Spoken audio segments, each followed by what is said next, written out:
செல்ல குழந்தைகளே, நாம் ஒரு சூப்பரான கதை கேட்க போகிறோம். நம்ம தமிழ்நாட்டில் தெற்கு பகுதியில் ஒரு அழகான ஊர் தூத்துக்குடின்னு ஒரு கடற்கரை நகரம். அங்கு வாழ்ந்தார் ஒரு வீரத்தமிழர். அவர் பேர் தான் வஉசி என்கிற வஉ சிதம்பரம் அவர்கள். அவர் தினமும் தூத்துக்குடி கடலை பார்ப்பார். ஆனால் அங்கே நம்ம இந்திய கப்பலே இருக்காது.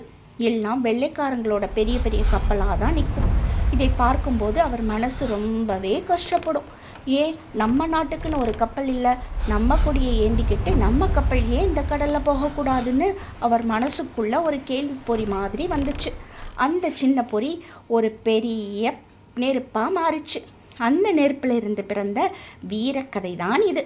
வாங்க வஉசி மாமாவோட கப்பல் கனவை பற்றி தெரிஞ்சுக்கலாம்.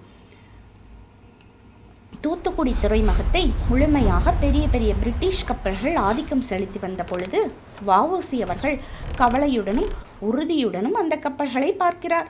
வஉசி தூத்துக்குடி சந்தையில் ஒரு சிறிய மேடையில் நின்று மக்களை பார்த்து உணர்ச்சி பூர்வமாக பேசுகிறார்.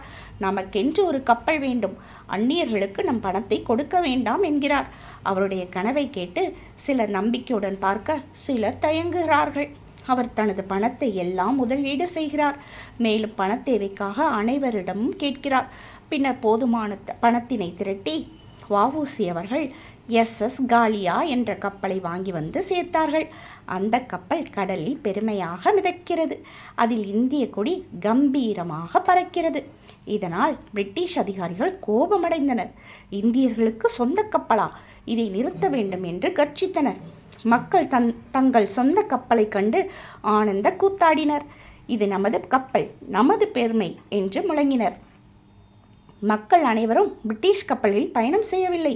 எல்லோரும் காலியாவில் தான் ஏறினார்கள். வியாபாரத்தில் தோற்றுப்போன ஆங்கிலேயர்கள் வஉசி மீது பொய்க்குற்றம் சாட்டி அவரை கைது செய்தனர்.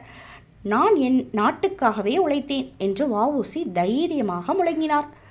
சிறையில் வஉசிக்கு கடுமையான தண்டனை கொடுத்தார்கள். மாடுகள் இழுக்கும் செக்கை அவர் இழுக்க வேண்டியதிருந்தது.